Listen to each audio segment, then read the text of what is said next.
O pai de família morre e já estão brigando por herança. Mandei aqui no manjo. Já vão na justiça, vão colocar para o cadáver nem esfriou direito, já estão disputando territórios. Quantos casamentos já foram destruídos por causa da divisão entre as pessoas, entre o marido, entre a esposa? Quantas igrejas foram fechadas por causa de divisão? Quantas oportunidades foram perdidas por causa dessa palavra, a divisão? Mas o povo de Deus tem divisão? Misericórdia.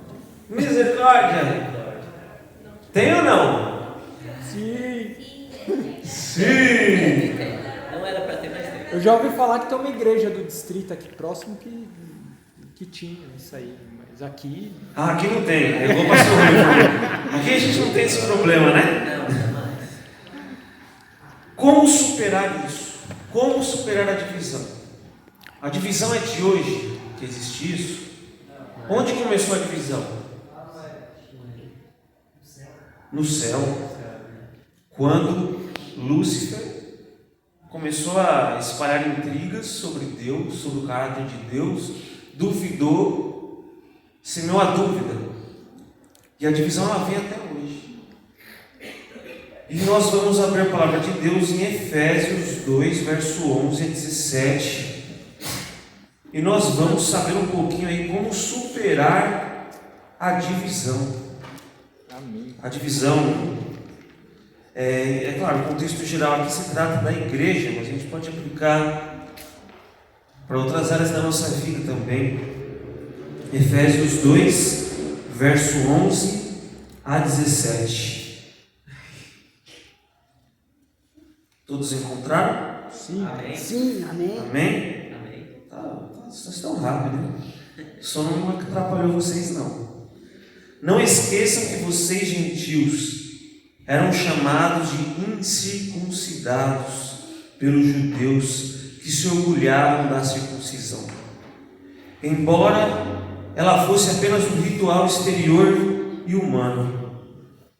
Naquele tempo, vocês viviam afastados de Cristo.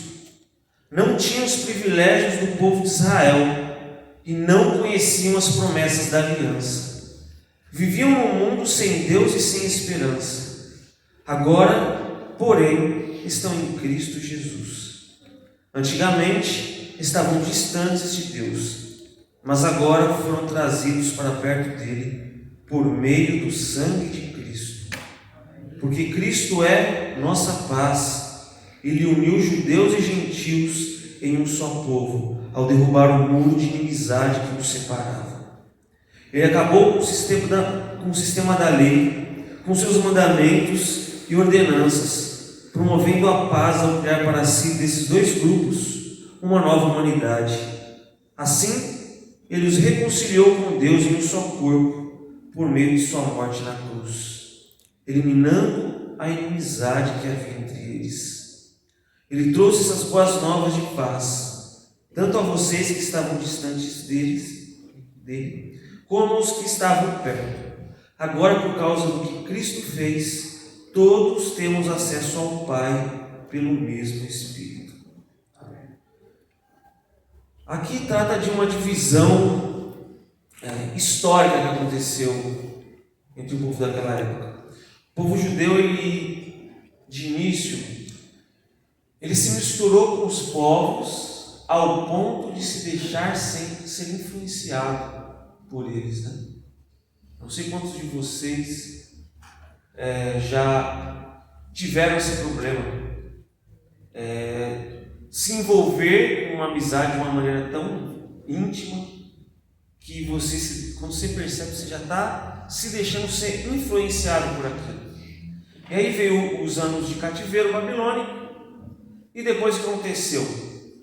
O povo de Israel ficou, nossa, não, idolatria não pode, tal, né? Mas aí o povo se fechou na própria bolha e falou, nós somos o povo escolhido de Deus. Só nós vamos ser salvos e os outros não. Então eles foram de um extremo ao outro. O ser humano é assim. O ser humano é o campeão dos extremos.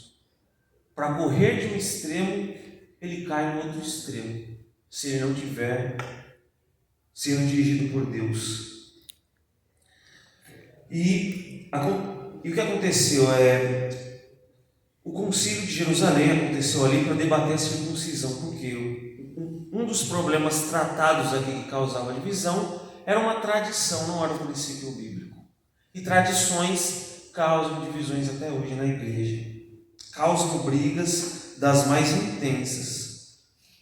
E a circuncisão era uma dessas coisas que foi aplicada para o povo judeu,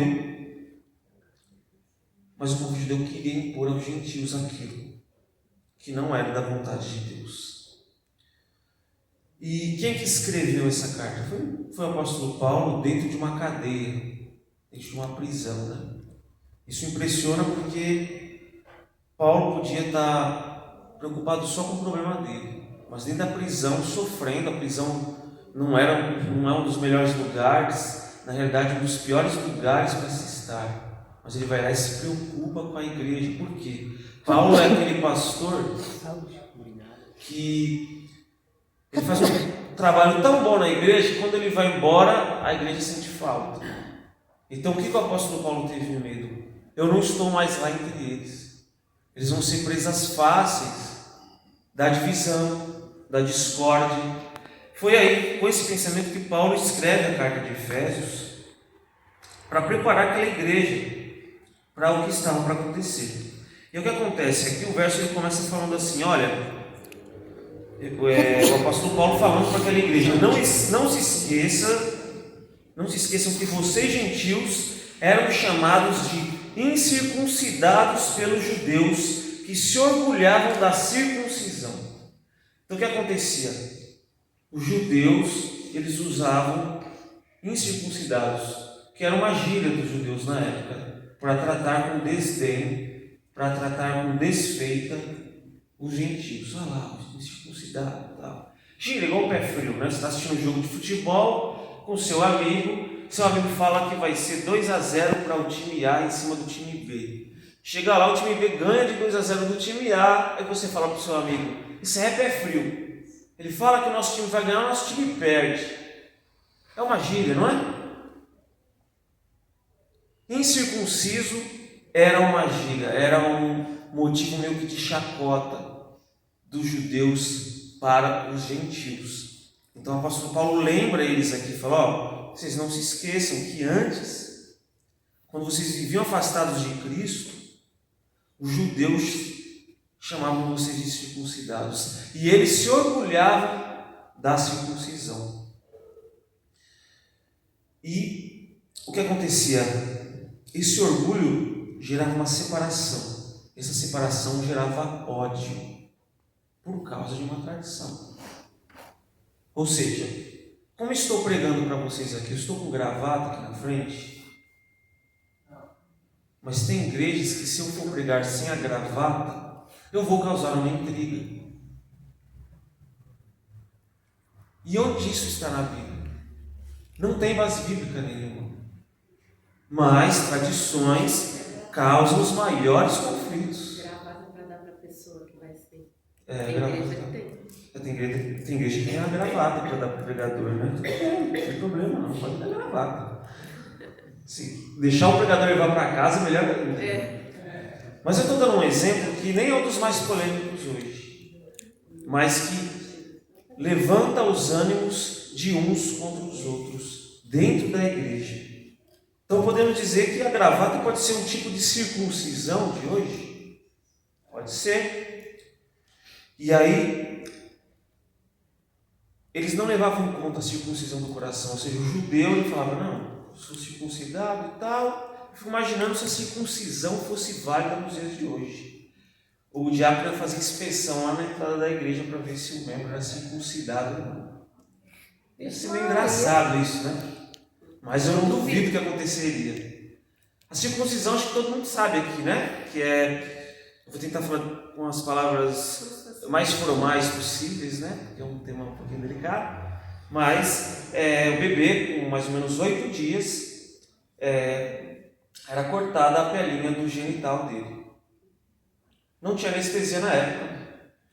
Por volta do terceiro dia dava febre, a dor aumentava. Isso em adulto, imagina no bebê. Então não era fácil a vida deles, né? E aí eles queriam, a gente sentiu dor e febre, o gentil tem que sentir também. E os gentios não queriam isso. Foi aí que esse concílio de Jerusalém decidiu que, em oração, em espírito, guiados pelo Espírito Santo, que a circuncisão não era obrigatória para os gentios. Mas isso causou uma rejeição de primeira instância dos judeus para cima dos gentios, por causa dessa tradição. Ok? E como seria o fim dessa divisão? A gente tem uma divisão aqui, em cima de uma tradição. O grupo daqui acredita que tem que ter a circuncisão. O grupo dali acredita que não tem que ter. Como resolver esse dilema? Como resolver esses outros dilemas que dividem a nossa igreja nos dias de hoje? Jovens contra idosos. A antiga geração chama a outra geração de mais fresca. Mas é engraçado quando você vai estudar a história, toda a geração anterior chama a geração atual de fresca. Isso aí vai se perpetuando. E é isso, né? Na época a geração que lutou a Segunda Guerra Mundial chamou a outra geração de fresca porque não tinha passado a Guerra Mundial, não tinha ido lutar as batalhas. E são coisas que só perpetuam a divisão. Porque cada geração tem o seu problema e o seu benefício. E esses são argumentos que dividem. Não sei o que, é o cringe versus o outro lado. Não, porque se usa hashtag no Instagram e isso é cringe. Poxa vida, eu gosto de usar a hashtag no Instagram e eu não me sinto velho. Alguém tem algum problema com isso? Vamos resolver lá fora se tiver. Então, Eu já sou mais velha e não uso hashtag. não usa hashtag aí, você vê, as pessoas às vezes elas têm o coração na outra geração também, né? O coração mais jovem. E aqui em Efésios, o livro ele começa falando de adoção. Em Efésios 1, que a gente não vai ler, mas Jesus fala da adoção dos crentes como filhos por meio de Jesus. Uma nova igreja com judeus e gentios. E eu vou fazer a pergunta: numa igreja de judeus e gentios, quem fica de fora? Judeu. Ninguém. Não deveria ficar ninguém, né? Mas... Ninguém. Por quê? O gentio é tudo aquele que não é judeu. E o judeu é judeu. Então é uma igreja para todos. É uma igreja para todos. Então, vamos pegar um exemplo aqui, que acontece muito, aconteceu antes e acontece hoje. Vamos dizer que a família tem um filho biológico, mas depois a família decide adotar um filho. E aí, esse filho biológico, ele tem ciúme do filho adotivo. Esse filho biológico começa a perseguir o filho adotivo. E aí tem casos até que se os pais morrem, o filho biológico ele entra na justiça contra o filho adotivo, porque fala, não tem direito porque eu sou legítimo. Aconteceu um caso com Jefté na Bíblia, né? Expulsaram um camarada de casa lá, e olha que eles eram irmãos do mesmo pai, só que porque Jefté era filho de uma prostituta e não da mãe deles, quando o pai dele morreu, expulsaram ele de casa. Botaram para fora. Depois foram pedir ajuda para ele lá, né? Para salvar Israel. Mas é um exemplo. Essa questão da adoção, ela é aplicada aos gentios. Todos nós somos gentios. Alguém é judeu aqui? Eu, até onde sei, não tenho pelo que eu conheço da minha árvore genealógica, não tem judeu na minha família. O irmão ali tem um pouco mais de barba, diretor jovem. Ele parece um pouco judeu. Se colocar um kibbah, acho que vai... dá para resolver aí, hein? Mas Jesus, ele adotou como? O seu sangue, através do sangue dele. Ele nos adotou. Mas por que o filho legítimo trata o filho adotivo mau? Ah, porque ele é fisicamente diferente de mim? Porque ele tem uma personalidade diferente de mim? Ou pelo simples fato que ele não é filho legítimo? Então, no meu conceito de filho biológico, ele não merece uma família como eu. É assim que agem os cristãos que veem por algum motivo que a outra pessoa não é digna de estar aqui, congregando. É o filho que se considera legítimo, dizendo que o filho adotivo não merece estar ali. Sendo que, uma vez que o pecado nos afastou de Jesus, Jesus teve que nos adotar de volta, pelo seu sangue. Amém? Amém. O sangue de Jesus une gentios e judeus, negros e brancos, mulheres e homens, pobres e ricos. Quando você ouve essa frase, quando pelo menos eu li Efésios, eu lembrei de Maquiavel. Porque ele diz uma frase assim: você tem que dividir para governar. Se eu fosse um líder autoritário, o que eu teria que fazer aqui para me perpetuar no meu poder?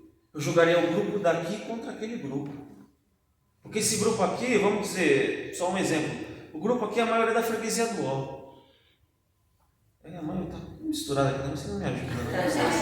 Não. Vamos dizer que gritou para desse lado aqui. E aí a gente começa a ter diferença. Porque a freguesia do UOL tem podcast e Pirituba ainda não. Mas por que não convidou a Maria para fazer o podcast? Se ela tem o dela, a gente começa a fazer uma intriga aqui. Já surgiu a ideia, Piricast. Eu levei um susto agora, eu confesso. Acho que ia falar outra coisa. Vou pensar em outro. Depois a gente conversa melhor sobre esse assunto. Vocês querem matar do coração. 5 horas da manhã, eu não vou dormir mais desse jeito, né? Então, todo governo autoritário, ele fala que ele tem que dividir. Por quê? Enquanto um grupo está contra o outro, eles não focam em quem? Em mim. Eles vão estar ocupados brigando entre eles e eu aqui, roubando, fazendo o que eu quero, pintando e bordando. Quem é o ditador que quer destruir a igreja de Deus? Quem joga uns contra os outros na igreja de Deus?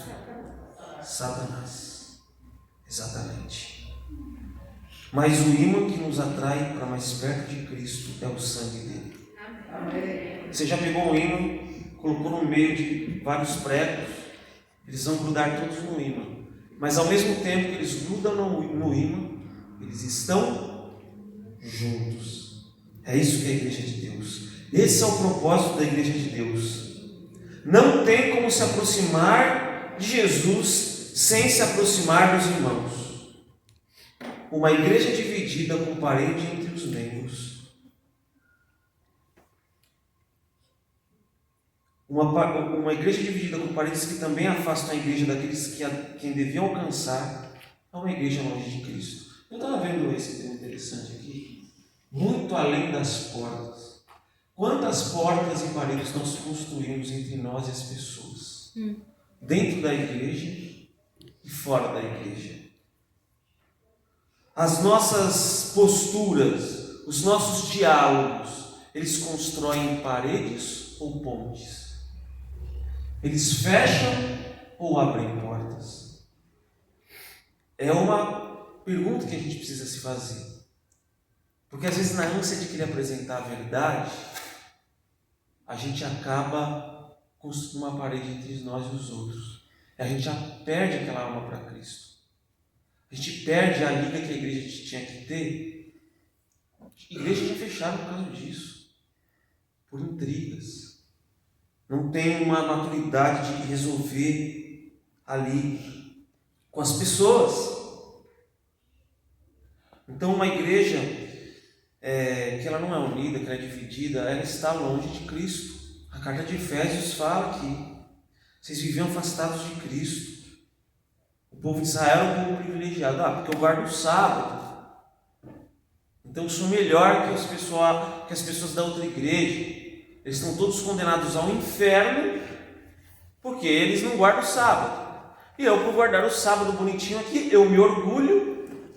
Mas o sábado não é uma circuncisão, o sábado é um princípio, tá? Mas, às vezes a gente se orgulha por princípios também. E isso a gente acaba construindo paredes entre nós e eles. O nosso contra eles. E eu já passei por essas experiências, porque uma vez eu estava entregando um folheto numa igreja que eu frequentei, e aí eu passei perto de um bar. Eu falei assim, não vou entrar nesse bar não, o pessoal vai rir da minha cara, o pessoal está querendo beber a cerveja deles lá, eu vou atrapalhar o do menor deles, não vou entrar não. Eu falei, não.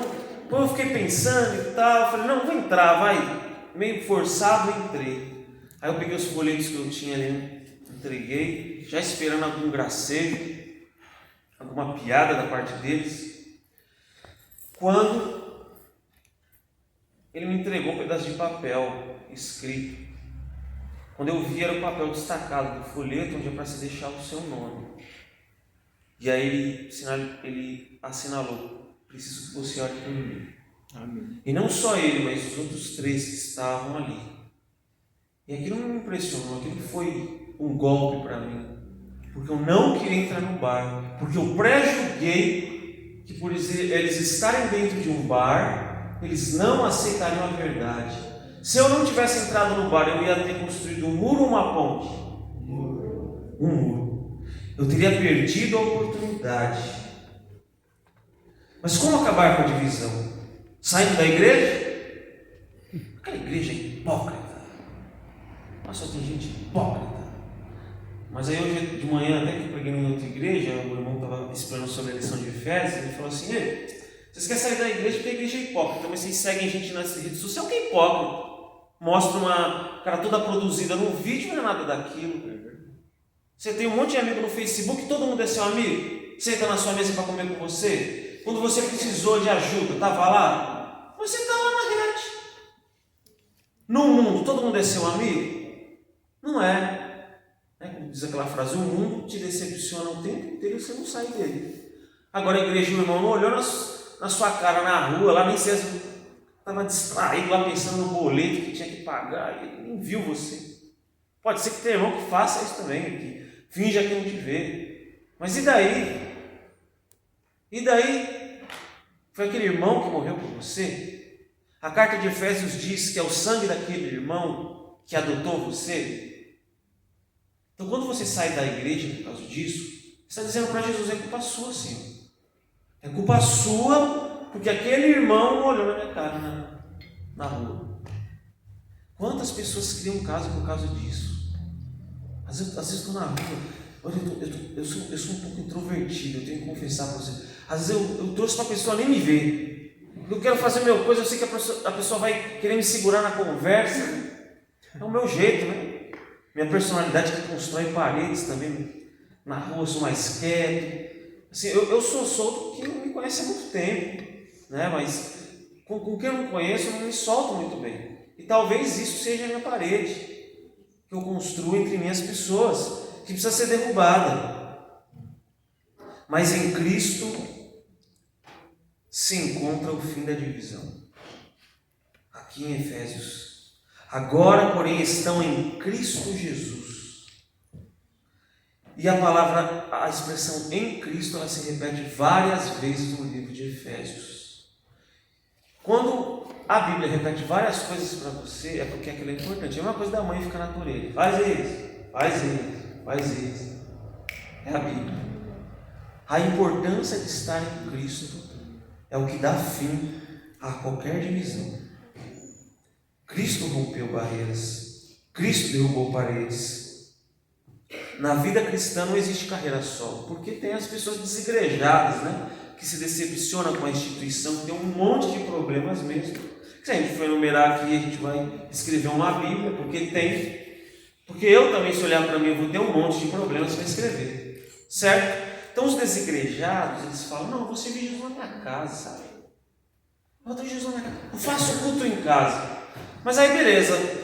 No começo a pessoa está fazendo culto em casa. Você volta 2 anos depois lá, a pessoa está numa vida totalmente diferente, nem o culto em casa faz mais.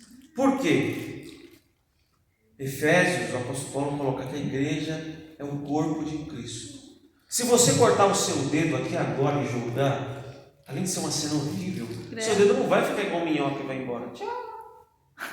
Se você cortar a sua cabeça, não vai ser igual aquele personagem dos quadrinhos da Mônica lá, que eu esqueci o nome dele, que ele tinha uma cabeça verde, né? Eu estava lendo a historinha dele, dando risada esse dia com um quadrinho. Não vamos falar que eu não sou cringe, por favor. E aí, ele estava procurando a cabeça dele falando, chamando ele pegou a cabeça, achou a cabeça. Não. Na realidade, quando um membro é desconectado do corpo, ele morre. Então, quando você pensa em sair da igreja, você morre espiritualmente, porque a igreja é o corpo de Cristo, como repete várias vezes aqui no livro de Efésios. Mas as pessoas que não estão em Cristo, elas preferem brigar por tradições, por legalismo. Pode árvore de Natal na igreja? Não, isso daí eu já tive tanto problema com isso. Meu Deus do céu, gente. Aí a pessoa usa o calendário lá, que também foi um pagão que fez o calendário. Meu irmão, joga o seu calendário no lixo, então, cria um novo. Porque fica criando. Árvore de Natal está aqui na frente. Agora se o irmão está passando um problema, ninguém quer visitar. Ninguém. Vamos fazer estudo bíblico, vamos fazer uma visita 3 horas da tarde na igreja, ninguém quer vir. Porque está frio demais ou calor demais. Fazer vigília? Não, quero dormir. Mas se coloca uma árvore de Natal aqui na frente, você vai ver os ânimos. Já tivemos a árvore aqui, já teve gente que falou, inclusive.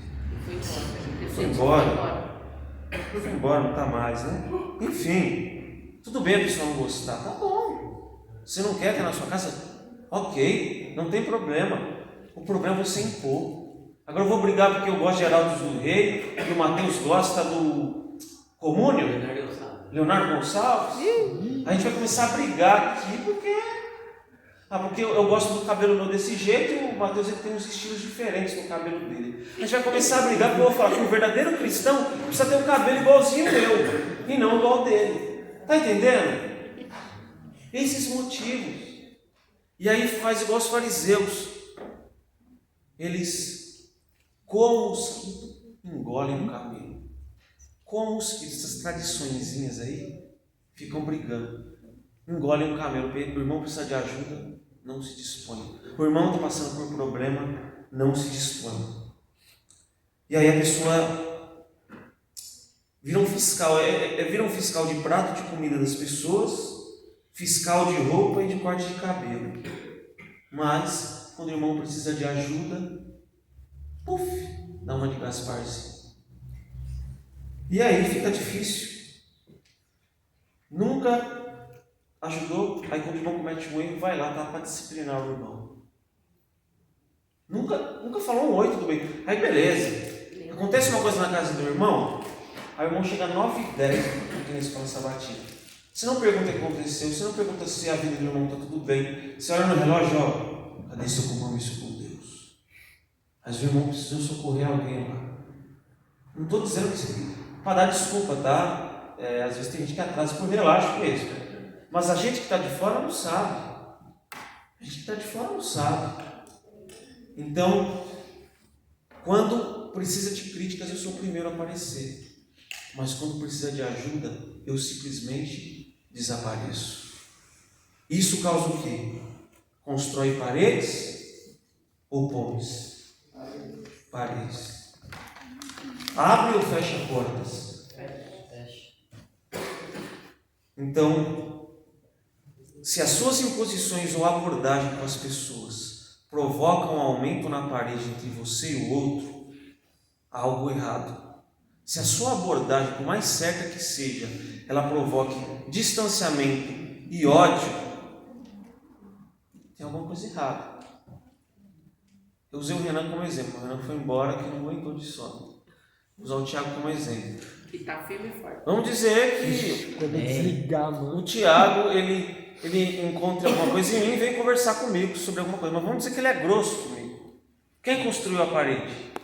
Ele. Mas vamos dizer que o Tiago chega numa boa para dar um toque para mim. Aí eu que sou grosso com ele. Quem construiu a parede agora? Vamos dizer que o Tiago encontrou algo errado em mim e eu também encontrei algo errado no Tiago. E a gente começa a rolar e brigar aqui. Quem construiu a parede? Os dois. Construiu um prédio. Construiu um prédio. Um grande, pequeno não. Um World Trade Center, aquele prédio lá que os aviões derrubou. Nós nos desunimos por quê? Nós nos desunimos por tradições, por posições políticas. Nós construímos paredes com os que são de fora, por posições doutrinárias, por aparência, por poder aquisitivo, classe social. Igrejas que, por exemplo, se a igreja ela for de uma determinada classe muito alta, eu, pobre assim, vou me sentir constrangido. As pessoas vão me olhar torto. Isso é a vontade de Deus? Isso constrói paredes ou constrói pontes? Então, pegar alguns exemplos práticos aqui.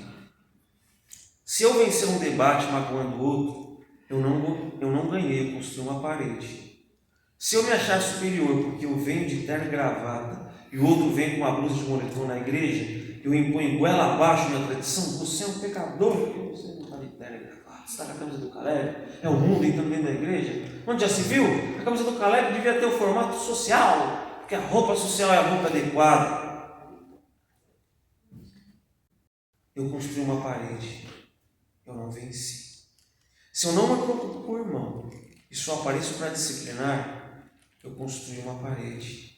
Se eu não apoio o ministério ou o departamento de alguém e só apareço para colocar defeito, eu construí uma parede. Se eu nunca pergunto como o irmão está, mas ele atrasa ou falta no culto, eu estou lá para condenar ele sem nem saber o que aconteceu, eu construí uma parede.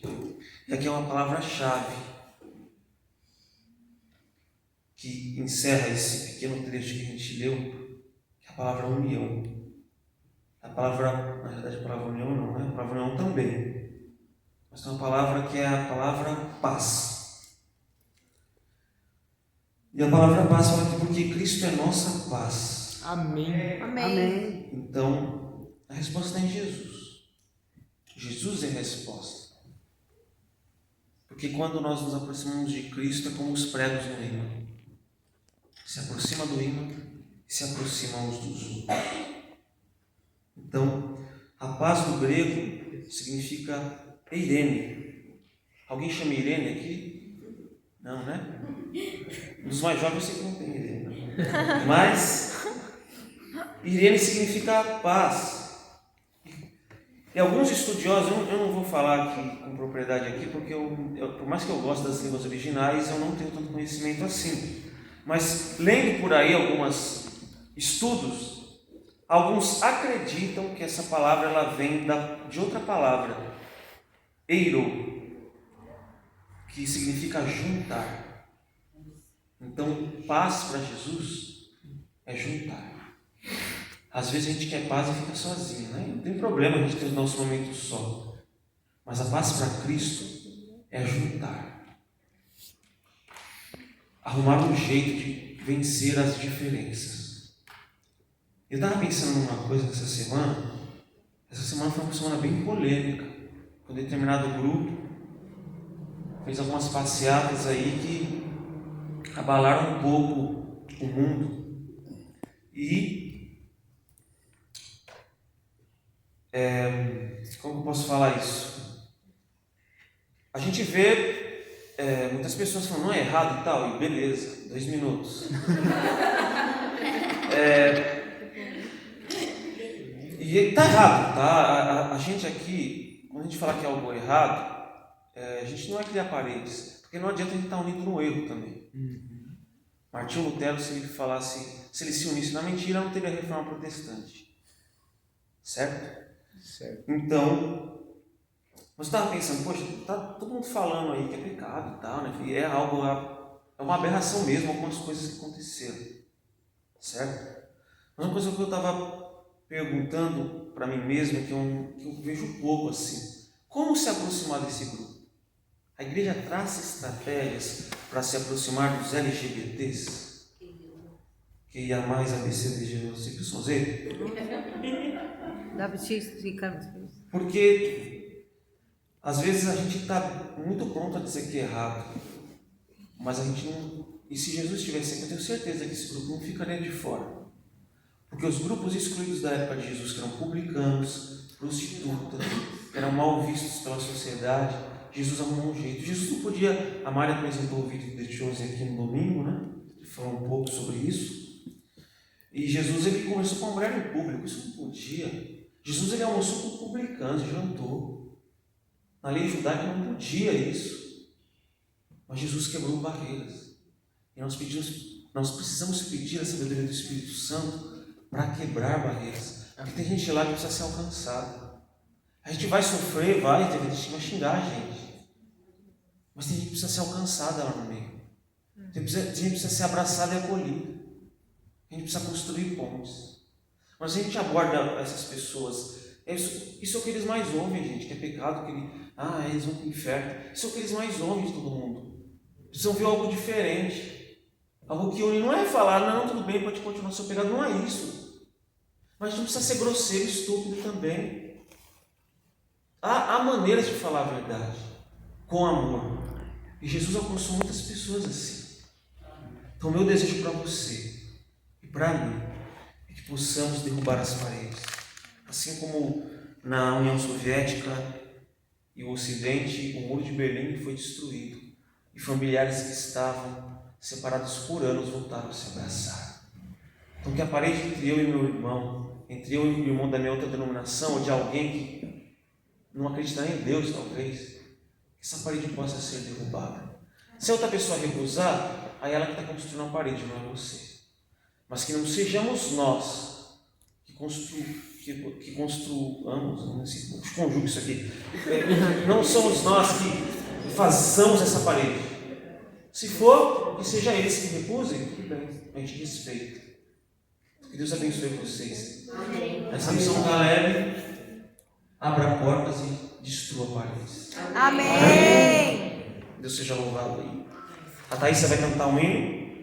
Então que Deus possa abençoar e medite na letra desse louvor.